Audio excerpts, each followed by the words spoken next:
What's up, Dragon Brood? Today we're going to hop into some Kaldheim previews because, well, honestly, because it's spoiler season, and the last time I did this, y'all seemed to really enjoy it. So let's just keep doing it. I don't know, I'm going to do my best to keep up with these every day, but we'll see. It is a lot of work, especially as we're about to hit the prime preview season where there's going to be cards coming out all day, every day. But for now, let's get into... Actually, before we get into it, why don't y'all do me a favor? Show me that you really love me and that you appreciate these previews by hitting the like button so it gets in front of more people, then hitting that subscribe button because that helps me out a whole lot, and then hitting that notification bell so you get notified, at least for the next few days, every time I have one of these preview videos that goes live. And more importantly, we are trying to get to 10,000 subscribers by February 1st, so help us get there. I need you to hit that subscribe button to help me out. We're getting close to, I think, about 1450 away. So definitely need some support and some help. Let's do it. All right, let's get into these Kaldheim previews and see what this set is bringing to us for the next season. All right, let's start with Kaya. We haven't seen Kaya in a little bit. This is Kaya the Inexorable. So +1, you get to put a ghost form counter on target creature or target non-token creature. It gains when this creature dies or is put into exile, return it to its owner's hand, and create a 1/1 white spirit creature token. Actually, this is really cool, just the first ability, because you can use it both aggressively and defensively, right? If you're playing against a control heavy deck necessarily with a lot of spot removal, you just put this on a creature. Then when it dies, you still get a token and the creature goes back to your hand. Like, that seems pretty legit. You know, maybe you just play it aggressively to just like attack in, knowing that your opponent has to block it. It trades, you don't lose it, you pick it up. Right, so there's a few different things you could do with that. -3 is just straight up exile non-land permanent, which is fantastic because this is 5 mana, just exile a thing. Pretty much wherever you are in the game, doesn't matter, you can exile a thing. That alone is going to make Kaya very playable, even if you never really use the other two abilities that much. And then -7, you get an emblem. At the beginning of your upkeep, you may cast a legendary spell from your hand, from your graveyard, or from among cards you own in exile without paying its cost. Like, that's just cool. And now, the ultimate you maybe only use if you build around it or you have a pile of planeswalkers or something. That's a realistic possibility. But beyond that, I think the first two abilities alone just make this card playable. I could be completely wrong on that, but I mean, we're already playing other cards, you know, like Elspeth Conquers Death or whatever to remove things, and multiple people will play it even when there's nothing to get back from the graveyard. So for the same cost, you get this thing that's repeatable and has some other abilities, and it can target anything. It doesn't even have a cost restriction. So definitely expect Kaya to see some play. All right, we've got Magda, Brazen Outlaw. Other dwarves you control get +1/+0. Whenever a dwarf you control becomes tapped, create a treasure token, sacrifice 5 treasure, search your library for an artifact or dragon, put that card onto the battlefield, then shuffle your library. This card's actually pretty cool. It is legendary, so you probably don't want to stack up on a bunch of these in your deck, but it's likely more valuable for older formats. You know, formats where maybe you're playing a bunch of vehicles, because every time you crew, you'll make treasure.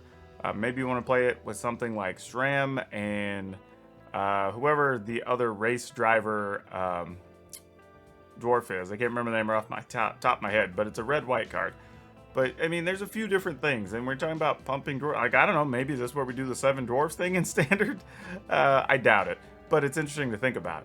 So yeah, there's definitely some uses for this card. I wouldn't undersell this. I mean, just tapping a thing to be able to get a treasure token is something not to be written off. Like, this is actually a real ability on a very affordable casting cost card. Okay, Realm Walker. 3 mana, 2/3. Changeling, so it counts as all creature types. When Realm Walker enters the battlefield, choose a creature type.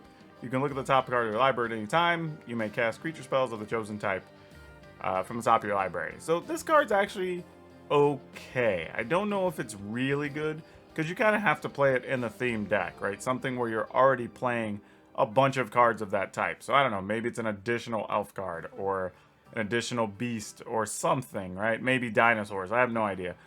But I think it's more important to talk about this card in the sense that Changeling is a thing. Mostly because this means that now Changelings are going to count for everything, which for all those opportunities where you were having trouble making some of the stuff work in party decks, now you have a card that counts as all creature types. So that's going to make it a little bit easier. Now, granted, it comes down to how many of the changelings have abilities that are good. That's a different story, because something like this doesn't necessarily help, right? You choose a creature type, and it's like, well, I'm playing a party deck, so I have all types. Like, just choosing one isn't necessarily great. But, I don't know. Maybe you do it in a way that you have humans, and you have a human rogue and human wizard, and, you know, that whole thing. But it's interesting. It's definitely worth considering. And keep an eye on things you can do with Changeling, for sure. Okay, Showdown of the Scalds. 2 red, white, Enchantment Saga. I guess Chapter 1 is how we refer to these. Exile the top 4 cards of your library until the end of your next turn. You may play those cards. Chapters 2 and 3 are identical. Whenever you cast a spell this turn, put a +1/+1 counter on target creature you control. People have already started asking me on my streams, like, what do I think about this card? Is this card good? Is this card bad? Because everybody's got to ask you about every card. But the reality is, like, this card's playable. Is it great? I don't know. Is it terrible? I don't know. But it's definitely playable. I mean, you know, let's say you're playing it in something like a really go-wide, aggressive Boros deck. Well, if all your stuff's fairly cheap, you're going to get to play at least 2, if not 3 of those cards you put on top anyway. Could also be that one of them's a land, so maybe you get to play them all the following turn. If you have any creatures already on the table, well, that's another 2 or 3 +1 that you put on stuff, so that's not too shabby. It's also a way to refill your hand and your board, right? Your opponent wipes out the table. Okay, cool, you play this next turn, now you have access to 4 cards plus whatever's in your hand. So it's got uses. I mean, you can also blink this out with a couple different effects. So there's things happening with this card. I wouldn't just write it off. I think the problem is people are always trying to compare Magic cards to previous cards, and this just plays different than other stuff we've had before. Similar, but not identical to other things, and I think that makes it harder to judge. Yes, Pyre of Heroes. Yet again, another card that has the ability to sacrifice something, go search for something for 1 cost more. It's just, we keep doing this. We keep doing this. I don't even know. At least this one you have to get something that shares a type. So there is that. It's not just go find any creature. But again, if you're just playing this in some type of beast deck, creature deck that just needs to go up the chain, like swap a creature to go get the next best thing, that's pretty powerful. Especially if you have stuff that has enter the battlefield abilities or anything like that. This actually could be very good.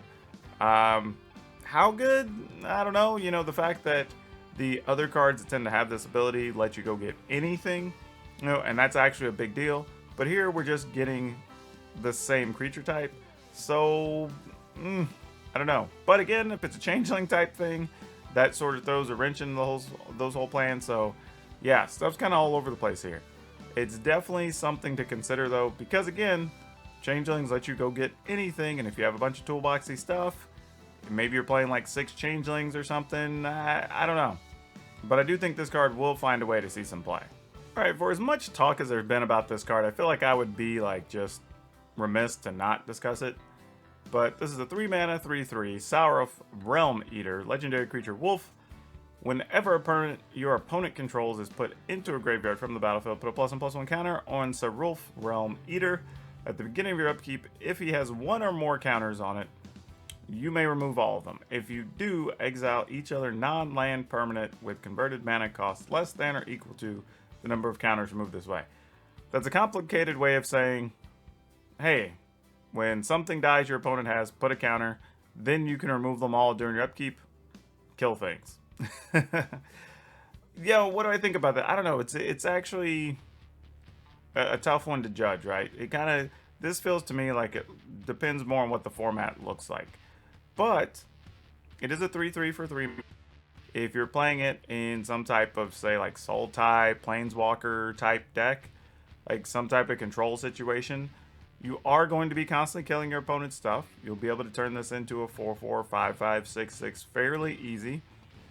Now, granted, you can't choose to remove some of the counters, which is the problem, so you do pretty much push it all the way back down to a 3/3 to be able to wipe out 2 or 3 things that may cost 3 or less.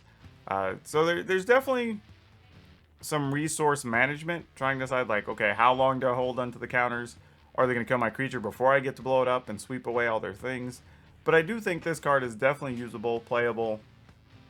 You know, it's even arguable that maybe this just goes into some type of, Golgari aggressive decks, right? Your opponents are just blocking creatures dying, like you're turning this into a bigger and bigger creature. And then in case of emergency, you blow up everything but it and just keep attacking with a 3/3, right? Like maybe? I don't know. There's a lot of things going with this card. I would say it's playable, a borderline good. I just don't know how good. And I think that comes down to what's around it and what are the cards we see in this set. All right, I'm going to mention this Surtland Flinger. I'm not a huge fan of the card, but a lot of people for Fan Fridays have tried to submit giant-themed decks. So this is a way you can actually play giants and actually get extra things out of your stuff being giants. Because the problem right now is, except for the Realm Cloak giant, like you don't really have anything that cares about your deck having giants, other than just wanting to have a giants deck. This is a case where when you attack, you can actually sacrifice another creature. When you do, this card deals damage equal to the sacrificed creature's power to any target. But if it's a giant, it deals double that much damage. So that's a big deal. You know, I think that in and of itself means, okay, cool, if I have 2 creatures and I attack, that could be an attack for 14 plus. You know, or just sack your weakest creature, get the thing out of the way so your other creatures can keep attacking. So there's a few things. I'm digging this. And it says when you do, like okay, it says sacrifice another creature, so that does make a difference. And it is a 4/6, so it can block a lot of things, even if you just have to play it on turn 5 defensively. So not a huge fan of this card, but if you're looking at building, I guess, Goblin or Giant Tribal, this card actually does do a little bit and is reasonable to include in that type of list. Alright, this is another card that's gaining some traction and creating conversation, but Rampage of the Valkyries, it's 3 white, black. Enchantment, when Rampage of the Valkyries enters the battlefield, create a 4/4 white angel token with flying and vigilance. Whenever an angel you control dies, each other player sacrifices a creature. So if you are building an Angel Tribal deck or Angel Themed deck, this actually has a lot of weight, right? Because it's each other player sacrifices an angel or a creature. So it's not you, like you have a creature die, your opponents lose more. That's pretty cool. This is also just 5 mana to kind of ensure your opponent sacrifices a thing, so in that regard, not great. But if you are playing some type of angel deck, it does put your opponent in a tough situation on how they're going to crawl out of the hole, at least with creatures. This is also an interesting card to play for Commander, right? It's a lot easier to build theme decks or tribal decks in that format, and this actually is something that could slide into that very easily. Alright, and this is going to be the last one for the day that I am going to call a card of interest, I guess, that we're going to cover. But this is really cool because it's a creature and a spell on the backside. And not just a spell, it's an equipment. So on the front side, you've got Halvar, God of Battle. Legendary creature, God, obviously, because it's in its name. 4/4 for 2 white. Creatures you control that are enchanted or equipped have double strike. So can give a bunch of stuff double strike, awesome. At the beginning of each combat, you may attach an aura or attach target aura or equipment attached to a creature you control to target creature you control. So basically, you can pick an enchantment or an artifact, or I say an aura or an artifact, that equipment, and move them around during combat. So that actually helps a lot too. Now, that being said, the backside is a legendary artifact, Sword of the Realms, white and colorless. For an equipment, equipped creature gets +2 and has vigilance. Then whenever the creature dies, you return it to its owner's hand. It's a 1 and white to equip.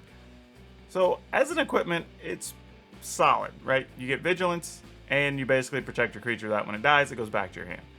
Very good.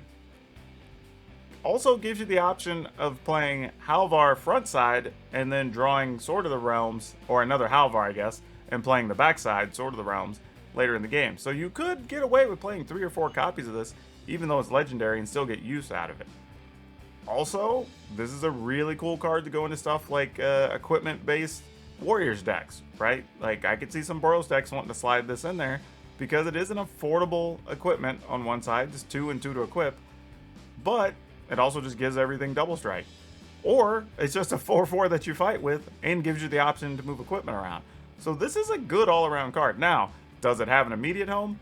Probably not, but you know, formats change when new sets come out, and depending on what the rest of the set looks like, maybe more warriors, maybe more equipment. This thing could be getting value as the days go by. So this is one that I'm keeping eyes on, because there's going to be a fun deck based around that we're going to put up on the channel on one of these days. Now, another thing I do want to point out, because some people are going to say, yeah, color pathways, blah, that's the thing. Okay, you're right. Pathways are going to be there. We're basically going to get the last 4 pathways to fill everything out, so every 2-color combination will have access to pathways. And how much does that change the format? I don't know. I mean, it feels like it should, because there are a lot of decks that, like, just kind of need a little bit cleaner mana, just need one more thing. Does that lead to us getting more 3-color decks? Very likely. Does it lead to us getting more 4 or 5-color decks? I don't think so. I don't think it's going to go that far. But there is a lot of stuff that's going to come out of this set. I think we're all going to be very happy. I think so far nothing seems way over the top or too crazy. But we've already seen some pretty strong and powerful cards, and we're only a few days in on previews. And there's a lot to come still. So I think before anybody goes jumping the gun to make rash decisions or claim something to be great or awful or whatever, we kind of got to slow our roll. We've seen less than 10% of the set at this point. So let's just keep that under control. Let's turn the dial from 11, because, you know, we are rocking and rolling with Kaldheim. Let's kick it back to like a 6 and just have some fun till we see the rest of the set come out. Also, as a reminder, you can follow me over on Discord if you want to keep this discussion going or talk about cards as they come out. You can follow me over on Twitch and Twitter. I'll probably be discussing there as well. So that's another way you can follow the conversation. And if you haven't, please remember to like this video, hit the subscribe button, hit the notification bell. Partly because, one, we're trying to get to 10,000 subscribers by February 1st, and your subscription helps. Also, if you just want to know every time one of these videos is up and you want to get all the daily previews, well, you know, if you hit the notification bell, hopefully you'll get a notification that tells you, hey, video's live, come watch some. That's all I have for you for now. We'll see you next time.